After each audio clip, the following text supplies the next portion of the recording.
বাহরাইনে স্মার্টফোনে অ্যাপ নামানো নিয়ে পুলিশের সতর্কতা। সৌদির সাথে 3 দেশের সামরিক চুক্তি যুক্ত হলো তুরস্ক। আমিরাতে মহানবীর জন্মদিনের সরকারি ছুটি, জানা গেল তারিখ। ওমানে শালীনতা ভঙ্গের দায়ে বিভিন্ন দেশের নারী গ্রেফতার। আর কুয়েতে রেসিডেন্সি বাতিল হলো অনেক প্রবাসী, যাচাই হচ্ছে যোগ্যতা। এসব খবর নিয়ে আজকের মধ্যপ্রাচ্যের নিউজ আপডেট, সাথে রয়েছে আমি পৃথ্বী বিশ্বাস। শুনছিলেন শিরোনাম, এবার বিস্তারিত। বাহরাইনে স্মার্টফোন ব্যবহারকারীদের জন্য গুরুত্বপূর্ণ সতর্কবার্তা দিয়েছে দেশটির পুলিশ। অপরিচিত বা ভেরিফাই করা হয়নি এমন কোনো অ্যাপ মোবাইলে ইনস্টল করার আগে অবশ্যই সতর্ক থাকতে বলা হয়েছে।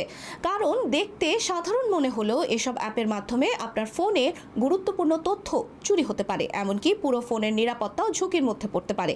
কারণ দেখতে সাধারণ মনে হলেও এসব অ্যাপের মাধ্যমে ফোনের গুরুত্বপূর্ণ তথ্য চুরি হতে পারে, এমনকি পুরো ফোনের নিরাপত্তাও ঝুঁকির মধ্যে পড়তে পারে। বিশেষ করে অপরিচিত লিঙ্ক, মেসেজ বা ওয়েবসাইট থেকে কোনো অ্যাপ ডাউনলোড না করার পরামর্শ দেওয়া হয়েছে। অনেক সময় প্রতারকরা জনপ্রিয় বা প্রয়োজনীয় কোনো অ্যাপের মতো দেখতে ভুয়া অ্যাপ তৈরি করে মানুষের ফোনে ঢোকার চেষ্টা করে। তাই কোনো অ্যাপ ইনস্টল করার আগে সেটি আসল কিনা এবং সেটি কোথা থেকে ডাউনলোড করা হয়েছে এসব বিষয় দেখে নেওয়া জরুরি। সবচেয়ে নিরাপদ উপায় হলো শুধুমাত্র ফোনের অফিসিয়াল অ্যাপ স্টোর ব্যবহার করে অ্যাপ ডাউনলোড করা এবং অপ্রয়োজনীয় অ্যাক্সেস চাওয়া অ্যাপ থেকে দূরে থাকা। সৌদি আরবের মক্কায় একটি গুরুত্বপূর্ণ যৌথ প্রতিরক্ষা চুক্তি স্বাক্ষরিত হয়েছে। 7 অগস্ট 2026 মক্কায় সৌদি আরব, তুরস্ক এবং পাকিস্তান এই চুক্তিতে সই করেছে। এই চুক্তির সবচেয়ে গুরুত্বপূর্ণ দিক হলো 3 দেশের যে কোনো একটি দেশের ওপর সশস্ত্র হামলাকে 3টি দেশের ওপরই হামলা হিসেবে বিবেচনা করা হবে। অর্থাৎ কোনো একটি দেশ আক্রান্ত হলে বাকি 2 দেশও সেই নিরাপত্তা পরিস্থিতির সঙ্গে যুক্ত হবে। চুক্তির মধ্যে সৌদি আরব, তুরস্ক এবং পাকিস্তানের মধ্যে প্রতিরক্ষা সহযোগিতা আরও শক্তিশালী করার কথা বলা হয়েছে। এই 3 দেশের মধ্যে আগেও সামরিক এবং কৌশলগত সম্পর্ক ছিল, তবে এবার তা একটি ত্রিপক্ষীয় প্রতিরক্ষা কাঠামোর মধ্যে আনা হলো। সৌদি আরবের জন্য এই চুক্তি বিশেষভাবে গুরুত্বপূর্ণ, কারণ দেশটি সাম্প্রতিক বছরগুলোতে নিজেদের নিরাপত্তা এবং প্রতিরক্ষা সহযোগিতা আরও শক্তিশালী করার চেষ্টা করছে। পাকিস্তানের সঙ্গে সৌদি আরবেরও 2025 সালের একটি স্ট্র্যাটেজিক মিউচুয়াল ডিফেন্স এগ্রিমেন্ট ছিল, যেখানে এক দেশের ওপর আগ্রাসনকে উভয় দেশের ওপর আগ্রাসন হিসেবে বিবেচনা করার কথা বলা হয়েছিল। এবার তুরস্ক নতুন এই ত্রিপক্ষীয় ব্যবস্থার অংশ হলো। মহানবী হযরত মুহাম্মদ সাল্লাল্লাহু আলাইহি ওয়াসাল্লামের জন্মদিন উপলক্ষে আগামী 28 অগস্ট 2026 শুক্রবার সরকারি ছুটি ঘোষণা করেছে সংযুক্ত আরব আমিরাত। এই ছুটি ফেডারেল সরকারি প্রতিষ্ঠান এবং বেসরকারি 2 খাতের কর্মীদের জন্যই প্রযোজ্য হবে। মহানবীর জন্মদিনকে ইসলামী ক্যালেন্ডারে মাওলিদ আল নাবাবি বলা হয় এবং এটি হিজরি মাস রবিউল আওয়ালের 12 তারিখে পালিত হয়ে থাকে। এবার ছুটির দিনটি শুক্রবার হওয়ায় দেশটির নাগরিক বাসিন্দারা টানা 3 দিনের ছুটি উপভোগ করতে পারবেন।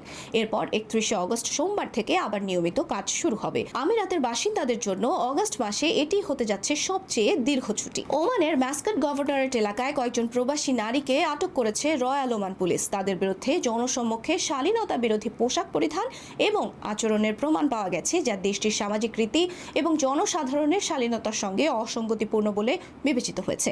এর পাশাপাশি তাদের বিরুদ্ধে শ্রম আইন এবং রেসিডেন্সি বা বসবাসের নিয়ম ভঙ্গের অভিযোগও আনা হয়েছে। তবে ঠিক কতজন নারীকে আটক করা হয়েছে বা তাদের বিরুদ্ধে নির্দিষ্টভাবে কী ধরনের অভিযোগ রয়েছে সে বিষয়ে পুলিশ বিস্তারিত কিছু জানাননি। বর্তমানে আটক ব্যক্তিদের বিরুদ্ধে আইনগত প্রক্রিয়া চলমান রয়েছে। ওমানের আইনে শালীনতা বিরোধী আচরণের শাস্তি অত্যন্ত কঠোর। এ ধরনের অপরাধের জন্য 1 থেকে 3 মাস পর্যন্ত জেল, 100 থেকে 300 ওমানি রিয়াল পর্যন্ত জরিমানা অথবা একই সঙ্গে জেল ও জরিমানা 2 ধরনের শাস্তি হতে পারে। এমনকি সন্দেহজনক কোনো আচরণ দেখলে সাধারণ মানুষও আইন শৃঙ্খলা রক্ষাকারী বাহিনীকে বিষয়টি জানাতে পারেন। তাই ওমানে থাকা প্রবাসী এবং পর্যটকদের জন্য দেশটির পোশাক, আচরণ, সংস্কৃতি, আবাসন আইন এবং শ্রম আইন সম্পর্কে সচেতন থাকা খুবই গুরুত্বপূর্ণ। কুয়েতে থাকা প্রবাসীদের অনেকের ভিসা বাতিল হয়েছে। নতুন নিয়মের কারণে ভিজিট ভিসা থেকে রেসিডেন্সি ভিসায় পরিবর্তনের আবেদন করে অনেকেই প্রত্যাখ্যাত হয়েছেন। নতুন নিয়ম অনুযায়ী এখন শুধু ভিজিট ভিসায় কুয়েতে ঢুকলেই রেসিডেন্সি ভিসা পাওয়ার কোনো সুযোগ নেই। আবেদনকারীর ভিসার ধরন, পারিবারিক সম্পর্ক, চাকরি বা পেশা এবং নির্দিষ্ট যোগ্যতা সবকিছুই যাচাই বাছাই করা হচ্ছে। নতুন নিয়মে কিছু নির্দিষ্ট ক্যাটাগরির মানুষ ভিজিট ভিসা থেকে রেসিডেন্সিতে যেতে পারবেন। এর মধ্যে নির্দিষ্ট সরকারি ভিজিট ভিসাধারী, কিছু গৃহকর্মী, কুয়েতে থাকা নিকট পরিবারের সদস্যদের সঙ্গে যোগ দিতে আসা ফ্যামিলি ভিজিট ভিসাধারী এবং কিছু ওয়ার্ক ভিসা ও বিশেষ মানবিক কেসও রয়েছে। তবে প্রতিটি ক্ষেত্রেই নির্দিষ্ট শর্ত পূরণ করতে হবে। তাই ভিজিট ভিসায় থাকা প্রবাসীদের দালালের কথাই নয়, নিজের ভিসার ধরন এবং প্রয়োজনীয় কাগজপত্র ঠিক আছে কিনা তা আগে থেকে যাচাই করা অত্যন্ত জরুরি। এই ব্যাপারে সচেতন থাকতে হবে দেশটিতে থাকা প্রবাসী বাংলাদেশিদেরও। এই ছিল আজকের মধ্যপ্রাচ্যের নিউজ আপডেট। আল্লাহ হাফেজ।